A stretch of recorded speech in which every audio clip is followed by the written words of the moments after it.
Thanks Phoenix Light for sponsoring this week's interview. The best design comes from the actual needs of users. Phoenix takes providing mobile lighting products with excellent performance as the goal and born for harsh environments as its mission. Never forget why you started and your mission can be accomplished. Patrons can enjoy 10% off and all you lovely listeners waiting for this interview can get 5% off with the code TNT5. Pop over to www.phoenixlight.co.uk. This week we do something rare and incredible. Gasp from the audience. He saw good the first time and he raised the bar again for the second time, didn't he? We welcome back Luke Grenfell-Shaw as he starts to deliver, would you say that? Deliver his film? A Life in Tandem. Present his film. I cannot wait. We haven't seen it yet. I cannot wait to see it. But we catch up with him, all the races, the drama of all the races, what he's been up to, a little bit about how he feels about his film, and then what he's coming up for yet. And probably the most important thing is what condiments he loves and doesn't love. We really ask those hard-hitting straight questions. to the gutter. Keep on jogging, press play. Oh, I should say as well, if you haven't listened to the first interview, it's probably a really good idea to stop your run, the car, the laundry cycle, and jump back up. And I'm going to tell you what it is. You don't even need to search for it. It's episode 96, isn't it? When he came on the last time. Yeah. Oh God, I just pulled that out from memory. Episode 96, if you didn't, or you want to refresh first, because we don't touch, that's when he tells us his story. So this is definitely a catch-up chat. So if you want to hear about his story or you can't remember it, listen to that one first, and then you got a double whammy. Come and enjoy. I'll catch up with Luke. Always a joy. What a nice guy. And we really hope we will be able to pop along to see his film. And he does say if anybody's got a local cinema and wants to get in touch, would like the film being there, don't be shy. I think he loves people jumping into his DMs, I'm sure. Yeah, if you're interested in going to see the film, then just Google A Life in Tandem, Luke Grenfell-Shaw. You'll see his website and there's a tab that'll take you to all the deets regarding the tour. Yeah, I can't wait to go and see. One of the questions that came up, or one of the comments that came up was, I hope it's not for the whole tour, Eddie, because I'm not going to go to Newcastle with my Sunderland top on. If you do, I'm coming along too. Don't worry, I've got the guns. I'll protect you, Kazza. But yeah, always enjoy having a catch up with Luke. Great chat.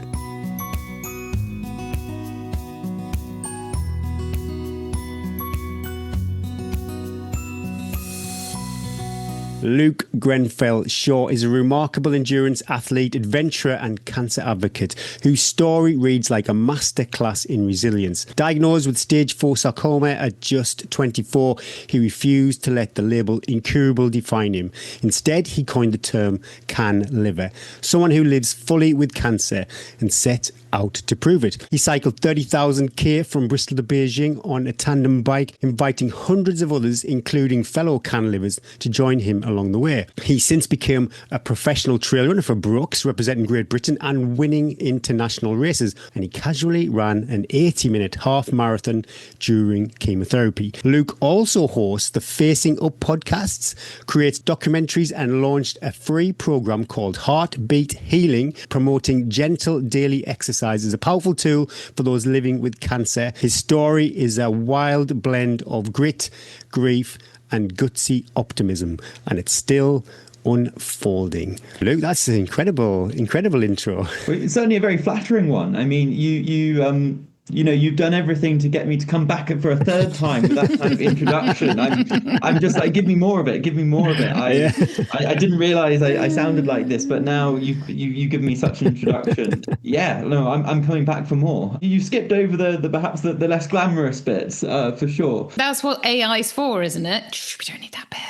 ChatGPT, that's smart. That is smart. It's incredible. I've not heard of this podcast, Facing Up podcast. Well, this was the thing. It's like picked up on stuff that I was like, ooh, like I'd forgotten. Oh God, I've not done one of those for ages. Precisely. So that's a podcast I did, which now sadly doesn't. I sort of took it down because I sort of stopped doing it. But I did it for 2 years, starting in lockdown, and then it kind of became a podcast about my Bristol to Beijing expedition. But it's gone, has it, or is it still out there if people wanted to find it? I think I took it off Apple. I think it's gone because I was paying £15 a month and it was just getting quite expensive. him after a while, and I was just like, do we pay Apple to host our podcast? Not Apple. We pay. It's called Buzzsprout. Yeah, I but see it's like that. it is. It's Invoice like come in. 30 odd. It's 30 odd quid. Yeah, it's not cheap. yeah. And I just sort of ran out. I was trying to do so many different things, and the podcast, just wasn't happening. And I tried to restart it, and I did about 3 episodes, and I was like, my goodness, this is actually just as much work as I remember it being, and I can't really do it. So after a while, after having it up for 4 or 5 years, I eventually, now it makes me want to have it back. Maybe when your legs get as creaky as ours, you might find a bit. But when you're doing it on your own, Luke, we know the hustle. My goodness me, I get so jealous when I listen to a podcast and they thank their producer, their social media manager, the people who book the guests, they're dealing with their sponsors. If you're trying to do everything on your own, it's exhausting. Yeah. And you guys do an amazing job. You're too kind. But it's Here we go. tough, isn't it? It's a lot He's still going for the triple. He's getting right in there. Yeah, I was using ChatGPT to find some compliments that was working out. Or just to find out who are these people. I think I've been on this podcast. I can't remember. I know they talk a lot. Well, it's better than my first time this was on this podcast, and I think my first question, I'm not sure it was before we got on air. I was like, "Who are you guys again? Like, what is Tea and Trails?" Do you remember that? I was so candid. No, I think you were lovely. You were lovely. You were like, before we start recording, can we have a chat so I can know more about you? I think that was more what you said, which was lovely. Oh, yeah. It was lovely. You didn't pretend that you were a super fan, but I think as the chat went on, you became a super fan, which I think was really what it was mutual. It was mutual. No, you can't fight that sort of feeling. Yeah, you said you've been on the podcast before. If people want to go back, it was in November of 2024. I can't believe it was so long ago. And it was episode 96. But you've raced a lot, Luke, since then. And yeah, your film is going on too. So I thought it would be just a good old catch up tonight. First things first, we ask all our guests. And I remember asking you this question last time. We'll stop talking about last time. It's like when you've been to someone hasn't been to a party and you're all sitting around and you go, do you remember that party? And someone's like, I didn't go to that party. Anyway, I'm very interested to know I'd love to know where you are. What's the view from your window and what was your run today? Right. I'm going to have to give you a series of disappointing answers because I remember last time, if you were at the party, I was in Almaty in Kazakhstan, and I had a beautiful view out of my window. Today, I am in London. The view out of my window right now, I'm actually staying with my granddad, which is an absolute joy. So you have the tea and biscuits on and like, ooh, Luke, you're looking a little bit thin. Do you have a couple more biscuits with that tea? My grandfather, Graham, he's a remarkable person, and I feel so lucky to spend this time with him, and, why it's such a joy to come back to London and spend this time here. To give you context of why I say this, he's a former Navy diver who then, sailed around, when at a time when Britain still, I guess, had the vestiges of an empire and demined things. He's in his 90s, still works out in the Middle East doing bomb disposal projects and anti-piracy stuff in Nigeria and Angola. And he's still got incredible energy and so many stories. He was telling me yesterday about how he anti-mining frigates to the Shah of Iran back in the 70s. And so it's just such a special thing to be able get to him on the podcast. He'd be better than me. He doesn't run so much now, but we can get a loose connection. That's fine. Yeah. So you're staying with him, and have you been for a run today? No, it's the second disappointing thing. I haven't even been for a run. It's my rest day. Oh, it's Monday.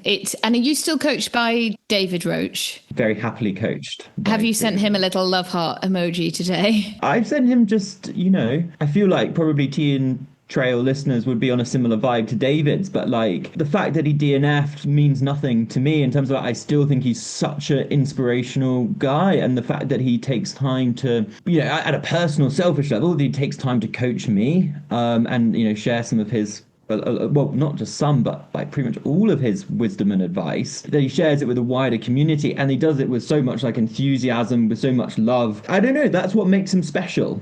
He's a very good runner, but that doesn't make him special. There are lots of very good runners out there. I think it's that attitude that David brings that is remarkable. And I had to think about it on my run today because I'm so invested in his story. I don't know him, but we all get invested in people's stories. And I think you're a top end elite trail runner, and in order to compete at that level, there has to be you have to be extremely selfish at some points in your training cycle, and you have to be, it's all about you. And then when you go into the race as well, the blinkers have to be on. You know, you saw Abby Hall, she was just like, there was just focus for 100 miles basically. And I think he gave so much in the journey and then in the preparation that almost he'd written his fate already, because he'd done it, he'd shared it, he'd been there, and his, you know, and I thought that was like, it would be very hard for him to then blinker down and turn all that noise off. So I really admired him, and I admired him greatly for going, it's not my day, I do not feel good, I'm going to stop. Whew. I'd love to be able to bottle some of their energy, though. Oh my goodness me. Their podcast energy. Gary and I start a podcast going, oh, Lord above. And they are always, I sometimes have to slow down the speed of the talking because... anyway, so you haven't been for a run. Can you share maybe yesterday, did you do a run? Any good workouts? Because I remember your workout from last time. I still do it most weeks. So I've got a slightly more impressive 3 days of running prior to this. Oh, so, let's do this. If that's okay, so I can perhaps, you know, show off a bit more. Yes, go on. Come on, deep dive. Yes. It's not all it's not all just chilling rest days. I just came back from the Dolomites, where I was meant to be racing UTMB Lavaredo, but I managed to royally mess up my entry. So I only discovered this a week before. It was way too late to get it sorted. So I still went to Lavaredo, but I didn't race. But I did do some amazing running there, and I was cheering on my Brooks teammates, which was actually, it was really nice. It's not something I usually do. I'm far too selfish. I focus on my own race and I don't bother cheering anyone else on too much. So, you know, made a refreshing change. So I did 38k on Saturday with about 2,000 meters of climbing, 44k with 2,000 meters climbing on, no, that was Friday. Saturday was 44k with 2,000 meters climbing, and then yesterday back in London I did 34k round Richmond Park.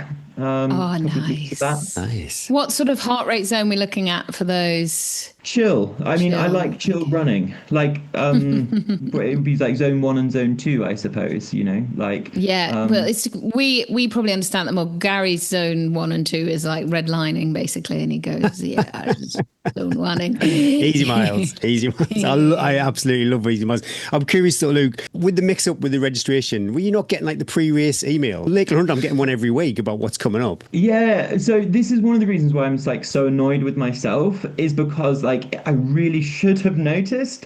So I mean, we don't need to go into tons of detail here, but like we do. We want to know. Oh yeah, okay, right. So the tons of detail is that I pre-registered for Lavaredo, and then I never remember getting an email from them. Oh yeah, I remember this. You get a you're in, and then you have to actually register.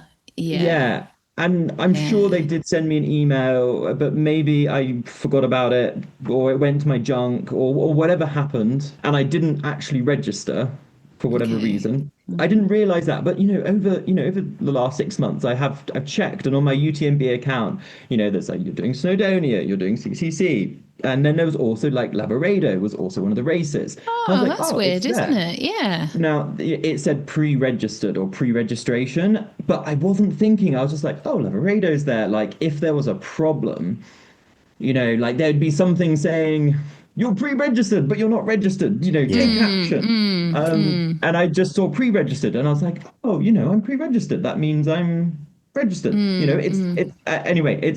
I cocked up basically, but I was very annoyed for quite some for most of last week. They couldn't just slip you in and give you sort of Katie Smith's bib that didn't turn up, and you could just run. And we tried, but the reputation is of the Lavaredo organizers that they're very strict with these things, and I guess is it, I don't know, like I bet you, for a Sportiva athlete, you'd have got in, Luke.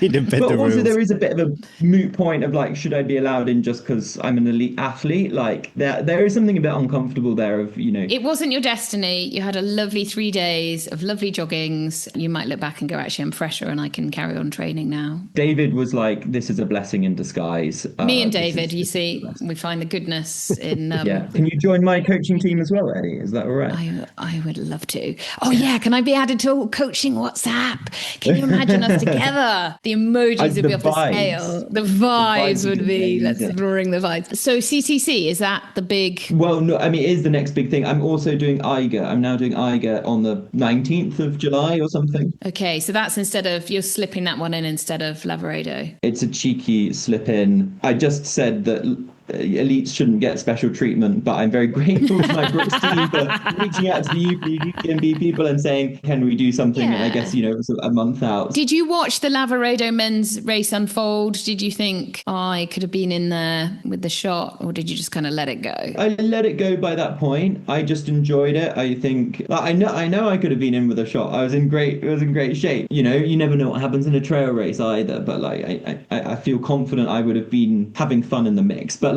by the time that came along, it was actually just quite fun to spectate. Yeah, I did genuinely just quite enjoy because I basically ran the opposite way round. High five with Courtney. Well, yeah, sort of said, I was like, go Courtney, you're looking great. She's like, Luke, I love you, especially your Teen Trails podcast episode. Yeah, she didn't say anything. Focus? Is she? Now, I've never seen her racing. Is she focused, eyes on the trail, or... Yeah, she seemed pretty focused. Yeah. I kind of think that the shorts are a bit of a decoy, we're just having fun. And I'm sure she does have them. I don't know Courtney at all, but she was eyes on the trail, and fair enough. Racing. I like this because I like that. I like racing like that. I take you all down. Well, you're based in Chamonix at the moment. You are a citizen of the world, Luke. Is that correct? Are you still in Chamonix, or have you moved on? I know you're in London at the moment. Yeah, I think, the other way of saying what you've just more flatteringly said is I'm homeless. But no, I am spending this summer out in Chamonix again, and it's an experiment. There are some amazing things of being out in Chamonix. I think for me as a runner, the balance is really important, and I think when you're in such an intense bubble of either elite sports people who climb up Mont Blanc just for breakfast and a bubble of tourists, I think trying to get that balance is more difficult. Obviously it's an amazing place, but this is why I say it's an experiment. It's interesting just to see how, as an athlete, I feel in this context, and it's a very indulgent context to be in as well. I always found Chamonix very intense for both those reasons, and the tourists, especially this time of year, that's very intense. It's so busy, and then a lot of people out on the trails, but you only need to hop over a valley. I've got a lovely 50k run for you, Luke. Share it with you. Yeah. Hop over to please. Morzine, 50k, 4,000 meters of climbing, and it's quite, you don't see anybody. Quiet trails. You had me until you said there was 4,000 meters of climbing, and then I was thinking maybe not. Come on, you love it. It's interesting. I remember Morzine was a big. You lived in Morzine. You're a big fan. But Morzine is also quite small, no? So it isn't. Yeah, it's nothing. Yeah, it's nothing compared to Chamonix, and it hasn't got Mont Blanc to sort of to bring in the tourists. It's got lots of mountain biking in the summer they like. But I just remember when we lived there feeling inferior a lot to people, because I'd be like the mums and dads at school would appear and they'd have really red faces and goggle marks, and I'd be like, gosh, where have you been? And they'd be like, oh, well, we did Mont Blanc yesterday and it was really windy, and I'd be like, oh, I was pretty proud of my 20k so it's a different vibe, different people. Wow. And that is what I think the classic thing people say is you can't just say you went to the lake at the weekend and had a nice weekend. I'm not really integrated into the community enough to know this, but it's if you haven't climbed Mont Blanc or done a first ascent or had a near-death experience paragliding, you sort of haven't really done anything that weekend, which is it's not a usual place either. And is it quite hard as well? Because we really integrated into the community in Morzine because we had children, so they were in the schools and they were in all the clubs, and my husband was bilingual, so the language wasn't a barrier, and obviously we lived there. But there were lots of people that did find it really hard to integrate into the community. What's it like sort of living out there? How's your French? Bad, but improving. I have started French classes. Good. Oui, je parle français. Oui, yeah, just un petit peu. Un petit peu. J'ai couru à la montagne. Je suis an athlete professionnel. Yeah, so it is hard, isn't it, to sort of integrate into a community which, when the language is a barrier, but also you've not got a job there, you're just running. But I guess there's loads of athletes out there at this time of year as well, isn't there? Yeah, there are loads of athletes, and I mean the joke is that to order a beer in Chamonix, you should ask for it in English. Yeah. And so like there are you do hear English spoken so much, and so that there are people that I do know, and there are some French athletes I know, and there are some British athletes that are in the area. So no, it's like it is quite easy to make friends. You're not like isolated or. So the language in some ways is less of a barrier. Should we talk a bit about racing? Yeah, sorry, Gary. Gary is itching. He's like, right, enough of this Chamonix chit chat. Let's get on to the. Well, I think when we spoke last time, you were just about to do Chiang Mai, and that went really well, actually. Well, hopefully you perceived it as going really well. Podium finish. It's a 100k race. Yeah, talk us through a little bit of that experience. The whole racing in Thailand. Thailand, it was super hot and super humid. And I think that's the thing that like is so important to stress is like that humidity totally changes the race. And it means that like cooling, it's not only hot and you're producing heat obviously because you're running, but it's really difficult to cool down because it's so humid. Yeah, I was really pleased with that result because there were times when I thought I was going to DNF. There are times when I thought my whole race was falling apart. So I started quite well. I went up the first climb in, I think, second, came back down, 2 hours had passed. It got a bit hotter. I'd worked quite hard on that climb and suddenly I was cooked. I was absolutely can I swear on this podcast? Is this a swearing podcast or not? Yeah. No, I was fucked. And we got to the elephant sanctuary at like 30k in. And I remember leaving the elephant sanctuary. I needed to take a shit. And then I remember there was this moment when I'm like, I pulled down this bit. You say you want the detail, so here's the detail. So I'm pulling down my trousers and I'm trying to crouch. But as I'm crouching, like my legs are cramping. So I can't crouch too much. But I also need to make sure I avoid my my shorts. Were you losing places this time? Were people running past you? No, I didn't actually lose any places then. But shortly after that, I think, Dmitry Miteyev came by me. Another guy came by me. So I think I slipped from like second back into fifth or something. And, at that point, you're like, am I going to just keep on slipping back and back and back? And that's where you have to kind of get into sort of the survival mode. And that's almost when the race gets going, right? That's kind of the really satisfying thing of running an ultra race is that point where you've lost that initial burst and freshness. And then you have to dig in. And then about, I think, 55k, like I then passed Dmitry Mitaev and I was like, Привет, как дела? How's it going? And he wasn't he was having a rough day for whatever Sad reason. Times. And, I think couldn't quite believe he was listening to some music in his podcast with his headphones. And I think he couldn't quite believe someone was talking to him in Russian. He was like, what? Yeah. And then I managed to run my way, but, a couple of K later, I managed to catch up with third place. And then, I managed to just about hang on to third place that day. And what's the vibe like? Is it, I'm trying to visualize the scale of varying like UTMB branded events. How many people on the start line? 1,000, maybe. Wow, okay. So that's going to be a big buzz. Oh, my goodness me. Yeah. So for some reason, they hadn't quite got my entry right. And there seems to be there's a theme emerging. This time it wasn't my fault, but they basically then just gave me like bib 1,742 or something like that. When it came to going to the start line, they were like, your bib number isn't on the elite list. And I know this is like first world problems times 10 because I'm complaining about not going to the front of a race being an elite. But they're like, oh, no, you're not on the elite list. And, so you need to go right to the back of that queue of people. Oh. Back to 1,000. Did you just show them your quads? Were you like, just look at these quads? Touch them.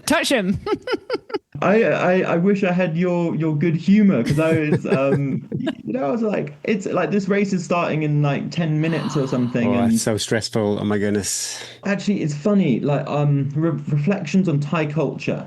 On the outside, so the appearance is like obviously very kind of hospitable, very, very gentle, very kind of trying to please. But if you try and break a rule, or if you're breaking a rule, it is very, very strict. They come down very, very hard. It's And like that's what my I discovered. parenting, Luke. This is my parenting is very like that. On the outside, loving, caring. You break the rules, you're going down. Yeah, what happened to your kids? I mean, are they There's a room. traumatized? It's a Do they have room. counselling these days? Is that what Gary's really for? One is actually up in his room with the door shut because he's so cheeky. And I've asked him about 4 times to make his bed today. He hasn't made it. And then I went past it to have a shower. The bed still wasn't made. Had the shower, came back and his door was shut. And I was like, open the door. Bed's still not made. He's just pulled the door shut and thought she won't check. Talking about where you send them, have you watched Severance, Luke, on, is it Apple TV? Or they've got a room, when you're naughty, you go to the break room. Sad times. Oh no, this isn't good. I don't want to know about that. I want to know how you got how did you get to the start then? I ended up just pushing past them and being like, Okay, yeah, use the guns. not my finest moment perhaps, but I was like, this is a bit ridiculous. I was like, I did win the previous UTMB major race and now you're making me go and start right at the back. And Oh, how this doesn't stressful quite for make you. Oh, how stressful for you. But it gets super congested down the front. You can do it for a little bit, but then the closer you get to the front, it's like super hard to squeeze past people. Oh, wow. Yeah, very few times when I'm a nice person. And there are many more times like that when I'm sort of like, no, I'm going to go straight ahead and deal with the consequences later. Gary does that at Swaledale Marathon when they didn't get him on the starting. He just pushed through. I had to didn't go, at the weekend, I had to, we did like a little photograph before the race started, and I went in reverse. So I should have kind of hustled my way through all the competitors, but I tried to go to the very front and I got stopped by one of the marshals and I had to do. What did you say, Gary? What did you say? I'm Gary from the podcast. I still don't think he knew who I was. Brilliant. Nah. I'm Gary Yeah, from well- Tea and Trails. Yeah, there's like No, all the like- branding everywhere. This is your own race. Was this weekend? Yeah. Oh, no way. No way. Your own. You weren't even allowed to go. You were turned away from your own race. I think it was more maybe they'd had a chat because I was already happily in the middle of the start line. They were taking photos of me and they'd been like, let's just have Eddie there. Just leave him out. She's doing the Dallas Cowgirls high kicks with everyone. Keep your hands on the ball. Well, then we move forward a bit. Lulworth 50k first. Smoking fast race that. How was that? Because then also you've done UTS and like the elevation contrast between two races, both them 50k. Smashed UTS too, but yeah, how did Lulworth go? Obviously fantastic, but from again, how did you perceive the race? Like I'd just come off running a really quick half marathon in Barcelona, and then I did Lulworth, a couple of weeks later, and that was really meant to be my springboard for Chianti, which was that was meant to be my big race, first big race of the season. And so, I was moving really well for Lulworth, and it was a beautiful day, beautiful bit of the coastline, super runnable, wonderful course. So there's not much to report on that race. Great job to Run Through Trails who did a great event, but it's always much more interesting to think about what happens when it goes wrong. Well, yeah, we can talk about Chianti then. I didn't want to talk about the DNF, but yeah, I suppose there's a lot more tales to happen on that race. Well, I mean, everyone, wants to hear about the DNFs, I feel, not like the... Wasn't the weather apocalyptic at Chianti? It was really antisocial. Like, they started the race at 4 a.m. I know this is like a common time for long races to start, but I still find it very antisocial that you have to get up at 2 a.m.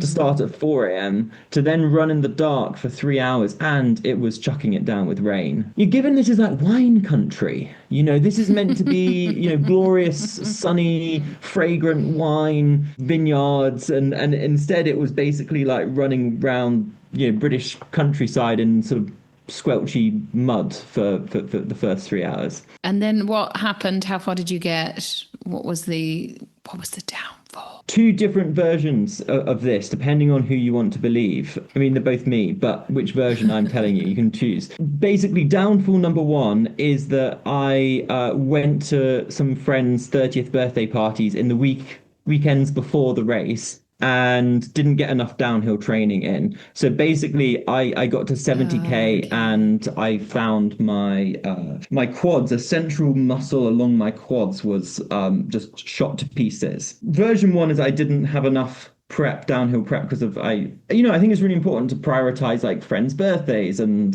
that is a really important part of, I think, also being a professional athlete, is keeping that balance, not losing too much of the things that actually matter. Version 2 is that I was very kindly allowed to wear a pair of full carbon shoes because I'm racing Jim, I'm racing Killian, I'm racing Vincent. I need to give myself, the best possible chance of every being percent. right. I do that for my easy hour runs. Don't worry. Yeah, exactly. I mean, it's all about the Strava time. If the split can be 10 seconds faster, wear the shoes. It's clear. I'm curious. These weren't Brooks shoes then, were they? Or they are a fantastic pair of Brooks Road shoes that I put a trail sole on the bottom. They were very, very kind in letting me do this because I was kind of pushing them. I was like, let's really push the limits. They've now produced, I don't know if I'm allowed to talk about it, but it's a fantastic shoe, which I think Chris Myers was wearing for Western States. I wore it for Snowdonia. It's an absolutely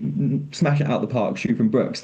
But before that shoe came along, I was basically wearing a road shoe with a trail sole. Okay. And the carbon plate was really aggressive going downhill. And I think it meant that it was using a muscle that I didn't know I had. And after 70K, I realized it existed, but no longer functioned. And I couldn't really pick my legs up anymore. And so I was doing the straight-legged hobble. Then, UTS second. So whichever version of events you want to believe, it obviously wasn't your quads because you had a phenomenal UTS result. Well, it was good. And I really enjoyed running with Chris, and credit to him, he's a fantastic runner and he thoroughly deserved to beat, to win, and crushed me very, very convincingly. I've got every excuse lined up. I think that's the other thing you notice about. You don't even make excuses. We say reframe, Luke. That's what I do. I like it. I think that's the sort of thing that my counselor would say. They'd be like, yeah. Why are you making excuses? Just reframe. Yeah. On paper, it looked a great race, but were you frustrated? No, I wasn't frustrated. I was actually also delighted by that result, but that was another race. I thought I was at about 30K in. I was very much thinking I was possibly going to DNF because on the Tuesday before that race, I'd flown back from Kazakhstan. I had a really good block of training out there. And then on the Wednesday, I was doing some faster strides and I kind of pulled something in my right hamstring, and it was not a good pull. It was a bit sore. I mean, I didn't tear it, but it was like a minor strain. And basically 15 kilometers into Snowdonia, I was feeling that again, and I realized that if I was going to keep my stride long, it was going to cause me huge problems there. So I basically had to do mini strides to stop extending that hamstring. And so basically I was doing a hamstring preservation exercise. Okay. And there was a very amusing moment that came as I was descending off Snowdonia off the Snowdon Peak the second time. And the race wasn't going particularly well. I think fifth place was catching up with me, but he was a bit above and there were cows between us. And as he came down, he frightened the cows. And suddenly I have a herd of cows bolting towards me. Then I raced to the gate to try and avoid these cows. And as I raced to the gate, I kind of pull my hamstring again. And it was really it's pretty painful. And then I'm like, is this, can I actually keep going? So I was super delighted just to finish that race. And I didn't at all expect to come second. But it was... Yeah, it's kind of nice. It's the sport of ultra, right? That you don't quite know what's going to happen until you get to the finish line, and sort of there's a lot of time for things to change. Did you think I'm going to sue you, UTS, for cows on the route causing end of my professional career? I'd track down the farmer for sure, and sort of I threw my Brooks trainer at him, not the carbon one. They're expensive. No, the old pair of shoes. They'll be like, no, my hamstring is definitely worth a couple of ribeye steaks. So let's call it quits. Oh yeah, that's a good idea. Is that your last race now before CCC, or have you got anything else in the books? So Eiger is the next one. Of course, Eiger, yes. 55K, is that the sort of, It's 55K, yeah. And then will that be it till CCC? That will be it until CCC. Oh, you'll just be out smashing that route, 30K days. Going to all the nightclubs in Chamonix, joining the tourists, living the good life. Are there nightclubs in Chamonix? I know there's a McDonald's. That's about as wild as I've ever got in Chamonix. What is your take on polls, Luke? Because we had your mind will straight away go to the Polish people. You'll be like, oh, it's interesting. A little bit of international debate. We had a lot of debate at our our race weekend about people loving or hating polls, but CCC, you're going to be in a minority if you don't like them on that course. What's your take on them? Well, I don't yet own a pair of poles. So, and David is not a big fan of polls, so he's not going, go buy some. Exactly. I had this conversation with David about a year ago, and I was like, should I start training with poles? Particularly, I think I was having a conversation with Tom Jolly, who's a fantastic athlete, and he loves the pole. He would move to Warsaw tomorrow, I reckon. That's his love for the poles. So then I had chatted with David, and he was basically like, he's not very pro pole himself, and so he was sort of like, well, you seem to be doing okay without the poles, so continue. I don't really know. I don't profess to be much of an expert on this. I just think I like running. And I think when you get into a pole mindset, it is more of maybe it works better for much longer races. But David's approach, at least, which I try and adopt, is like, try and run everything. And even if you can't run everything today, you might be able to by trying to run everything today, you'll be able to run more in a month, uphill. Yeah, I agree with that. I will be watching that live feed to see if you've got some you take your poles for a nice run over the CCC course, or see if you might. I think you'll be laughing at me as I'm trying to hike up this terribly steep thing, and I've just got my hands on my knees, and I'm just like, and you see everyone else like hiking past me with their poles, and you're like, it will be a great story. Let's just say it will be a great story, whichever way you choose. My takeaway of using poles for the very first time, my upper body I had DOMs in my shoulders and upper arms. Yeah. If you do think you're going to do it, definitely put some practice in. Yeah. Are you guys poles? What was the consensus at that Team Trails? I think lots of people liked them, didn't they? Yeah. Lots of people liked them. Yeah, it went heavy. I'm a big polar because I spent 10 years skiing and everything. So I got really comfortable with them because I did so much ski touring that I felt when I go uphill and I don't have them in my hand, I don't know what to do myself. I don't really use them much. No, when Gary and I climbed a few climbs at the weekend, and I was like, oh God, I'm going to need a pole. Horses for courses. Horses for courses, definitely. Right, we need to get to the crux of this. It's lovely to have a catch up as well, but also we want to hear about a little bit. You very kindly sent us an invitation to your film premiere.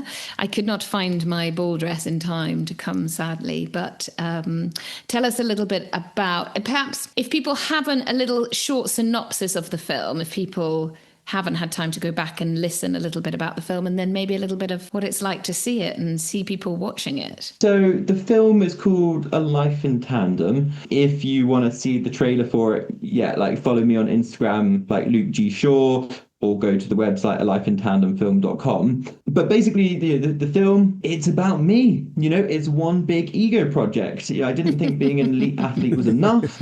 I've been writing a book, about me as well. So, this is all one big sort of ego project that I've been, chipping away at for several years. So basically, for anyone who doesn't know my backstory, in 2018, when I was 24, I got diagnosed with stage 4 cancer. The doctors told me that was incurable. I went through chemotherapy, surgery, and radiotherapy. And the final thing that I thought I would do with my life, because the doctors expected my cancer would come back, and this was just buying me some time. My dream was to cycle around the world. And so that's what I did. I cycled from Bristol to Beijing because I wanted to share the journey with other people. I did it on a tandem. And so I had 800 different people join me, including other people who had also had cancer.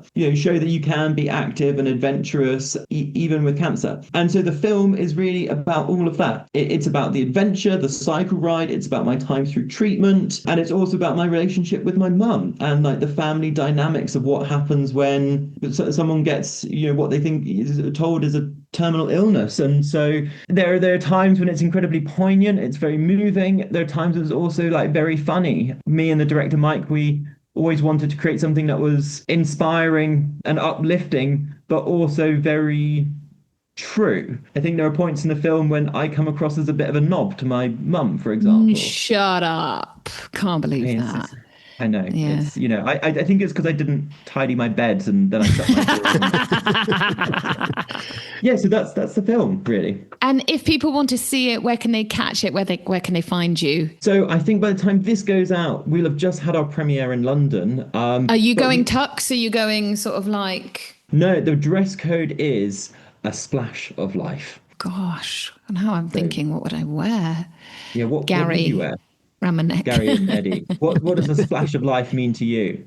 Something very colourful, definitely. Something very colourful. I think I choose something very colourful and probably something very meaningful to me, of something that had been on a journey or something with me, a piece of clothing that perhaps I'd had for a long time. I'd put a Sunderland football top on. That was watching the playoff final when Sunderland won. He didn't even have to think about that. It reminded of me being an 11-year-old boy, just feeling how alive it felt when your football team was doing well. Well, it doesn't, when it's the other way around. It's I can't, even though I love running so much, I can't get that same feeling from anything else other than when Sunderland score a goal anyway. So yeah, that's exactly what I did. Oh, that is so nice. I love that. In my drawer upstairs, I've got a black shirt that Bryn, my husband, was wearing when I met him. And he doesn't want to wear it anymore because he's just, it's what young people wear out the clubs. But I didn't want him to throw away. So I think I'd probably wear that, because when I met him, and I just met him and I saw him and I thought, that's my husband. That's the guy I'm going to marry. So he's a keeper. He's a keeper. So I think that's probably the piece of wardrobe that means the most to me as well. Can you share yours, Luke, or is it top secret?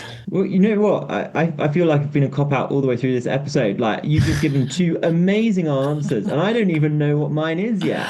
Maybe something from your grandpa. Something from your grandpa. So one thing I could wear, but it feels a bit, I don't know if it feels quite right, is my grandfather, Graham. He's half Scottish. I decided when I was 18, I just wanted to play the bagpipes. It was just a sort of, random dream of mine. So I did. And then I was like, well, I need a kilt, and I will lean on my quarter, or it might even be eighth Scottishness, and Shaw is a Scottish name. So I've got a kilt, which is Shaw tartan, which is my most tenuous connection to Scotland. So I don't know. But I don't know so. Brooks t-shirt. A Brooks t-shirt, kilt. Carbon shoes. Carbon shoes. What an outfit. Has your mum seen the film yet? She has seen the film. And, we showed it for the very first screening was at the Kendal Mountain Festival. And it was, people were crying, then they were laughing, then they were crying again, then they were laughing again. It is that kind of film that does take you from extreme to extreme. And for some people, it's profoundly moving. And I think that is very rewarding to see what, Mike as director and the whole team, the editor, James has, created something quite special. We're going to do a tour in September around as many locations in the UK as we can at independent cinemas. So we're going to be at Tyneside Cinema on Friday, the 5th of September. We're going to be at Keswick Cinema on the Sunday just following that. So that's the 7th, I think. Yeah, the 7th. We're going to be in Clevedon on the 10th, Bristol on the 11th, and we're trying to fill up more and more dates, but we need people to sort of tell us which cinemas they want to see the film at, and like any local link. So anyone who listens to this and says like, I've got a great local cinema, will please reach out and we'll get the film on there, basically. I'm scribbling it down. Newcastle's just up the road for me, and I do love a trip to Keswick, so yeah, fingers crossed I can get You'll be at both. Come, we'd love it, Gary. Yeah. We'll get you to host the evening as well. No, just once a year. I only do that kind of thing. Are you going to be there? Are all these screenings? Are you going to be there? Yeah. So Mike, director, and I will be there. So we'll do like a Q&A. We'll chance to have a chat and everything. Oh, incredible. So it's kind of it's become a really wonderful way of doing it, because we're going to places that have meaning and have meaning to people, and in some ways it's kind of low key. It's not like we've got a big release. Actually, I think it's going to be a really like lovely way of just making it more personal, rather than just this film is on your cinema, and like hopefully it'll go well. Oh yeah, best of luck. Well, we'll definitely share that. Any links that you've got, Luke, forward them to us and we'll pop them in the show notes. We'd be remiss in not asking, Luke, that how your health is now. Are you fit? Are you healthy? Are you? I am well, and so I'm still in remission, and that is amazing. And all I can say is, the longer that goes on for, the better that is, and it's just not something I expected 6 or 7 years ago. You know, you probably should talk to Lucy Gossage again. I don't know if you have talked to Lucy about it, but I've had her all weekend good. in my ear.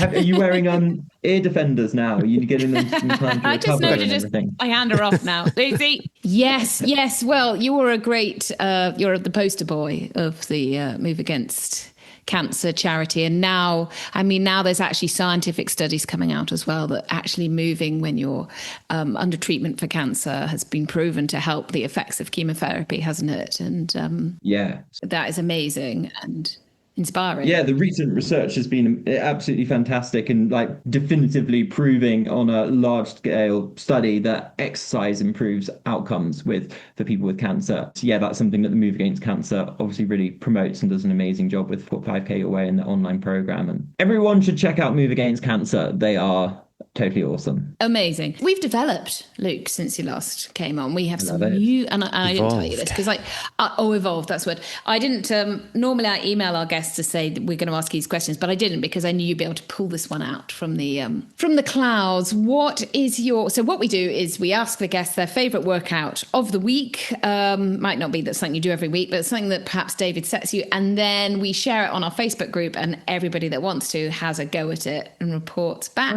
We've had all sorts. We've had hill intervals. We've had fartlek. We've had lovely sunset runs. That was a popular one.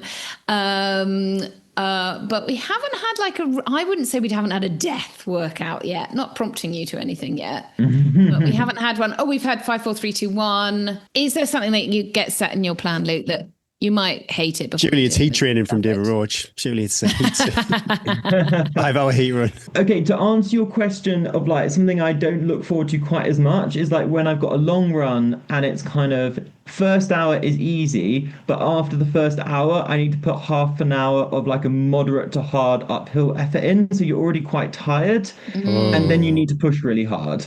And then you've got another half an hour. It's the bit at the end, isn't it? It's the bit at the end when you're like, oh my God, I've still got that bit at the end. Okay. I don't think people are going to be up for that one. So the other one that's the one I don't look forward to, but my workout of the week would be basically like 12 by 90 seconds with 60 seconds jog recovery. So actually you'd be doing like 3 sets of 4 by 90 seconds with 60 seconds jog recovery. But between those sets, you'd have 2 minutes jog recovery. Okay.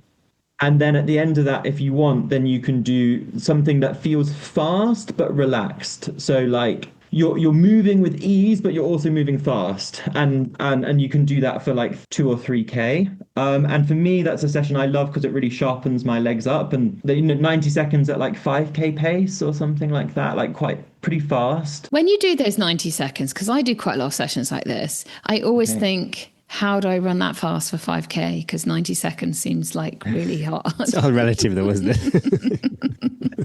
Oh, it's true. Oh, it's absolutely true. I'm like, goodness me, this is tough. I'm so glad I'm not a 5K runner. I'm so glad I run 200-mile races. It's like when you do I always do like a classic. If I'm doing a road marathon, I might do the week before just 2 or 3 mile at marathon pace, and it's just like, oh my goodness me, how the hell am I going to run another 23.2 on top of this? I could do that one. My session is 10 times 2 minutes. I've got one of those up tempo uphills, but then also if I'm feeling fresh, 10 times 2 minutes. So I could just I'll do 10 times 12 90 seconds. I think people are up for that one. Okay, quick 5. We all know you love coffee and coffee art, but yeah, what is your go-to sweet treat to accompany a latte? Oh, it's a flat white. Sorry, a flat white's your favourite brew. Good memory. I reckon like a cinnamon bun. I'm going for a good cinnamon bun or a treacle Danish treacle twist thing. Have you been into some Chamonix bakeries? A little boulangerie? Have you had? Yeah, I have, but I tell you what, like they're not as good as Olenstein. If you know, like Olenstein in London, like they're sort of like that sort of cinnamon. Oh, those French bakers will be turning in their grave. I know. I think I'll be rejected at the border when I try and go back in now, won't I? I do love a cinnamon bun. When we go to Finland, that is like just the national dish is cinnamon buns, but with cardamom too. Incredible. You're at a race. So the Teen Trails Ultra, the whole course was waymarked, and the big takeaway, everybody loved it. You could just switch off and just run. But yeah, would you prefer prefer, map and compass or a waymarked route? Waymark route for sure. I grew up orienteering and I've ended up trail running, and the map and the compass were a distraction from the fun bit and being able to just like enjoy the surroundings for me. So I am without a doubt. I mean, for me, it was a revelation discovering that you didn't actually need to navigate a course to be able to run it. So no, I'm a waymark person. Yeah, I must admit, I'm with you there. Oh, now these are all kind of basically takeaways from the Teen Trail Runner at the weekend. We had a mizzle, clag, and then gale force winds on Saturday. But and then Sunday was blazing sunshine. So yeah, you're on the start line for a race. What would you prefer? Blue skies or clag and gales? Yeah, I'd take the heat any day over the clag and horrible weather. I don't know. We were just walking around Keswick and I thought, wow, I think if the race was on Sunday, Eddie. Sad times. We had was it 96% finish rate? So like really super high, That's super because successful. we were 30k. We were at the 30k checkpoint. And anyone that came in looking sad, I was like eyeballing them. Off you go.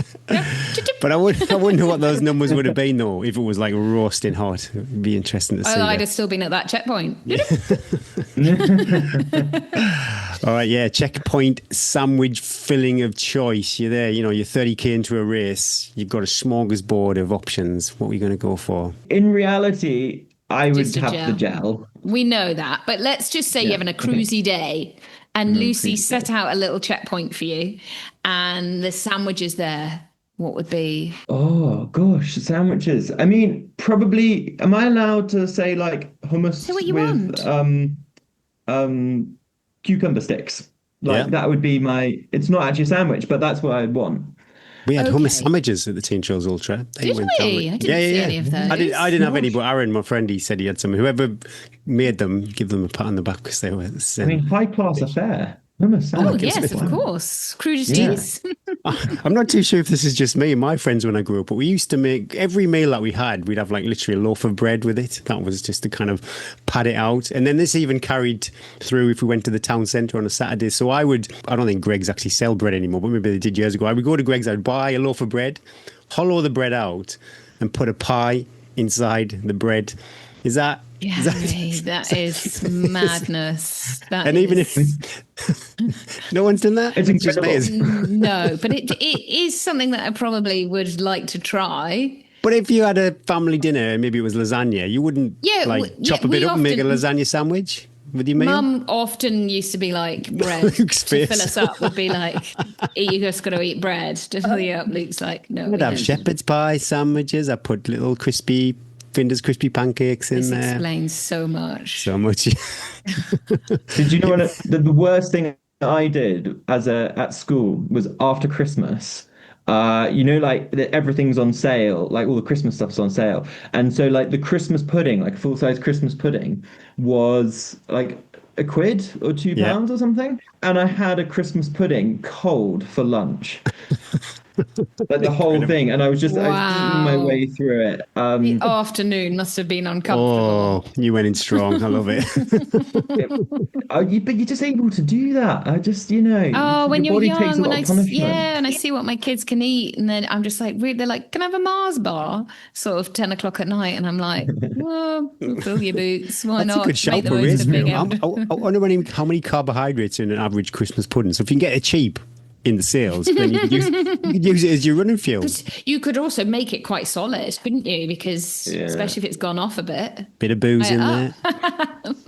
Exactly. Don't notice the pain quite so much. Yeah. It takes the edge off. Yeah. Okay, this is another question from the live podcast. You can only use one condiment for the rest of your life. What's it going to be? Probably tomato ketchup. Tomato ketchup is the honest answer. I think like extra virgin olive oil is the sort of pretentious answer that I'd like to give, but isn't actually accurate. You're a classy guy though, Luke. Would you put your ketchup on a roast dinner? No, I wouldn't. But it's like 100% necessary for chips and burgers and other things. You can't have chips without ketchup. They're just... No, I wouldn't eat the chips. Wouldn't bother. Why would you do that? Wouldn't eat the ketchup either. I've made a note of what your Instagram story song was from last time. It's that time of the show again, Luke, where we ask you what your Instagram story music's going to be. I wonder if it is the same one as you picked last time. Well, that's literally what I want to know, what I said last time. So I don't say the same thing this time.